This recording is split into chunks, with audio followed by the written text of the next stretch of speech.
అందరికీ కూడా నమస్కారం అండి. ఈ మధ్యనే వైకాపా నాయకులు ప్రెస్ మీట్లన్నీ కూడా చూస్తూ ఉన్నాం. మరి మేము కూడా అపోజిషన్లో ఉన్నప్పుడు ప్రెస్ మీట్లు పెట్టేవాళ్ళం, కానీ ఒక సందర్భం వచ్చినప్పుడు పెట్టేవాళ్ళం. ఈ రోజున పరిస్థితి ఎట్లా ఉందంటే, ప్రెస్లోకి వద్దామని ఒక కారణంతో 2-3 రోజులకు ఒకసారి అసందర్భమైన వ్యాఖ్యలు చేస్తూ మరి వైకాపా నాయకులు నడుచుకుంటా ఉన్నారు. భోగాపురం ఎయిర్పోర్ట్ మీద ఆ నాయకులు చేస్తూ ఉన్న కామెంట్స్ ఏవైతే ఉన్నాయో అవి నిజంగా దిగ్భ్రాంతికరం అని చెప్పేసి ఎందుకు మాట్లాడుతున్నానంటే, ఏ ప్రభుత్వం అధికారంలో ఉన్నా ప్రజలకి ఎటువంటి అభివృద్ధి కార్యక్రమాలు చేసి వారి జీవన విధానాలు బాగుండాలి అని దూరదృష్టితో చేయాలని చూస్తారు. ఆ రకమైన దూరదృష్టి చంద్రబాబు నాయుడు గారికి ఉంది. అలా ఉంది కాబట్టే 2014లోనే భోగాపురంలో ఎయిర్పోర్ట్ రావాలి అని చెప్పి ఒక మంచి ఆలోచన చేశారు. ఈ ఆలోచన చేయడంతో పాటు ఈ ఎయిర్పోర్ట్ కనుక పెద్దగా ఉంది అంటే ఇక్కడ కార్గో సర్వీసెస్ ఉంటాయి, టూరిజం అభివృద్ధి అవుతుంది, ఈ ప్రాంతాల్లో ఉన్న వాళ్ళందరికీ కూడా ఉపాధి అవకాశాలు, వ్యాపార అవకాశాలు, ఫైనాన్షియల్ అవకాశాలు దొరుకుతాయని చెప్పి చంద్రబాబు నాయుడు గారు ఆ రోజున ఆలోచన చేశారు. మరి ఈ రోజున ఈ వైకాపా నాయకులు ఏమంటారండి? ఏమి చేసినా వైకాపా పార్టీ చేసిందా? 23% పనులు మీరు చేశారా? ఇంకా మిగిలిందంతా ఆటోమేటిక్కా? ఏంటి ఆటోమేటిక్? ఇదంతా కూడా మరి ఈ రోజు నేను మాట్లాడతాను. ఎందుకంటే ఈ రోజున సోషల్ మీడియా వచ్చిన తర్వాత, ప్రెస్ సోదరులందరూ ఉన్న తర్వాత ఎవ్రీథింగ్ ఈజ్ రికార్డెడ్. ఈ వైకాపా నాయకులు వచ్చి భోగాపురానికి వాళ్ళు శంకుస్థాపన చేశామని, పనులన్నీ వాళ్ళే చేశామని చెప్పడం కూడా మాకు చాలా విడ్డూరంగా ఉంది. ఎందుకంటే భోగాపురం ఎయిర్పోర్ట్ అన్న ఆలోచన 2014లో వచ్చింది. గ్రీన్ఫీల్డ్ ఎయిర్పోర్ట్స్ డెవలప్ చేద్దాం అనుకున్నప్పుడు ఇక్కడ మొట్టమొదటిగా ఆలోచన చేసింది మా పార్టీ. దాని తర్వాత అసలు ఫస్ట్ ఎన్విరాన్మెంటల్ అసెస్మెంట్ చేసింది కూడా తెలుగుదేశం పార్టీ అధికారంలో ఉన్నప్పుడు.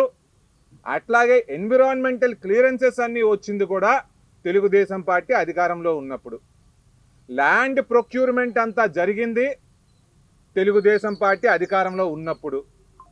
ఈ ల్యాండ్ ప్రొక్యూర్మెంట్ జరిగే ప్రక్రియలో మీ నాయకుల చేత, మీ కార్యకర్తల చేత, మీ బడాబాబుల చేత కేసులు వేయించిన మాట వాస్తవం కాదా? ఇదంతా కూడా ప్రజల ముందుకొచ్చి మాట్లాడాల్సిన అవసరం ఉంది.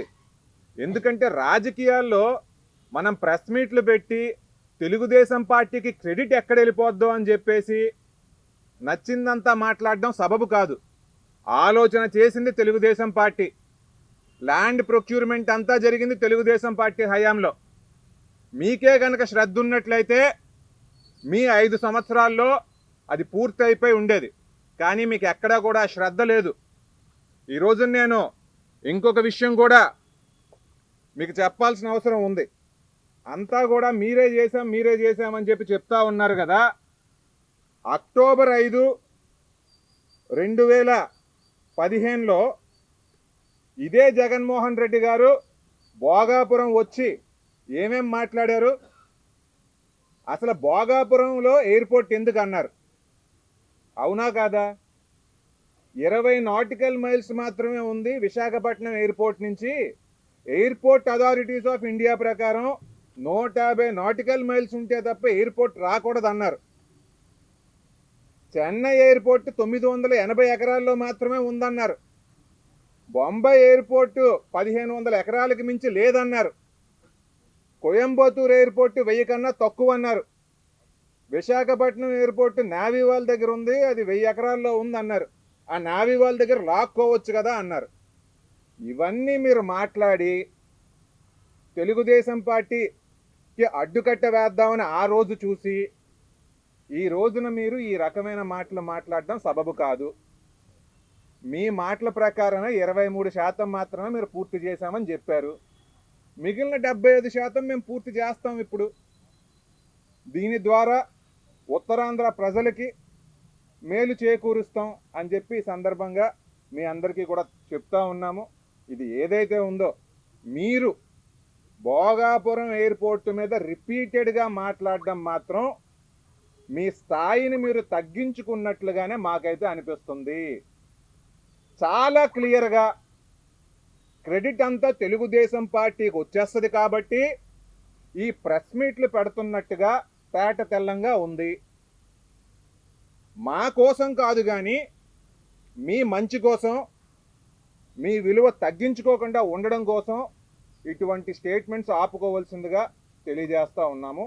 ఇప్పుడు ఒక్కసారి ప్రెస్ సోదరులందరికీ కూడా మరి ఇది ఆన్లైన్లోనే దొరికిందండి, నేను పెట్టుకున్నది కూడా కాదు. ఇండియా చట్టము ఇంకొకటి ఏం చెప్తాయనంటే ఎయిర్పోర్ట్ ఒకటి ఉంటే ఆ ఎయిర్పోర్ట్కు 150 నాటికల్ మైల్స్ అవతలనే ఉంటే 150 పక్కన బొత్స గారు ఉన్నారు, కోలగట్ల గారు ఉన్నారు. మరో ఎయిర్పోర్ట్ కట్టేదానికి అవకాశం ఉంటుంది అని. మరి ఆ ఎయిర్పోర్ట్ నుంచి విశాఖపట్నం ఎయిర్పోర్ట్ నుంచి ఇవాళ ఈ ప్రాంతం కనీసం 20 నాటికల్ మైల్స్ కూడా లేని పరిస్థితిలో ఉంది.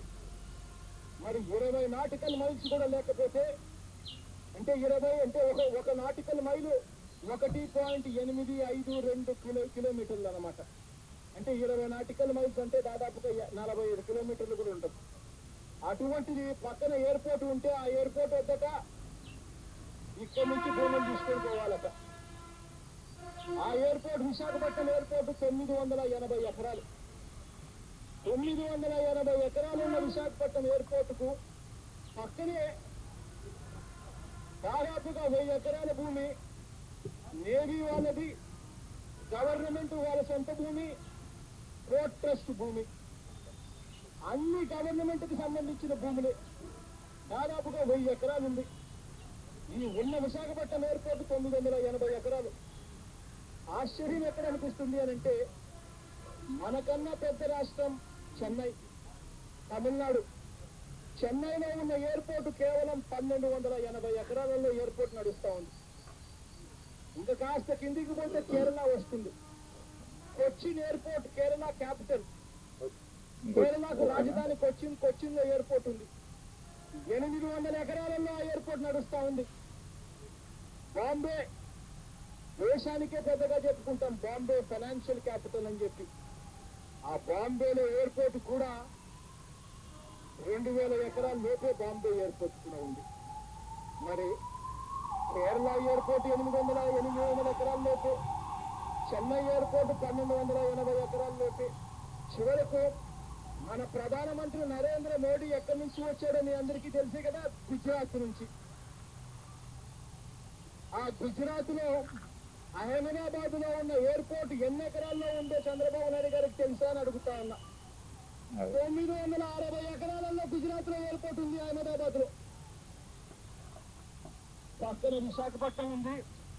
అదండి పరిస్థితి. కాబట్టి వీరు ఇక్కడ ఎయిర్పోర్ట్ అవసరం ఏముంది అని చెప్పిన వీరు ఈ రోజున 23% చెప్పామని కూడా చెప్పుకుంటూ క్రెడిట్ అంతా మాదే అని చెప్పడం సబబు కాదు అని చెప్పేసి ఈ సందర్భంగా తెలియజేస్తూ ఉన్నాం.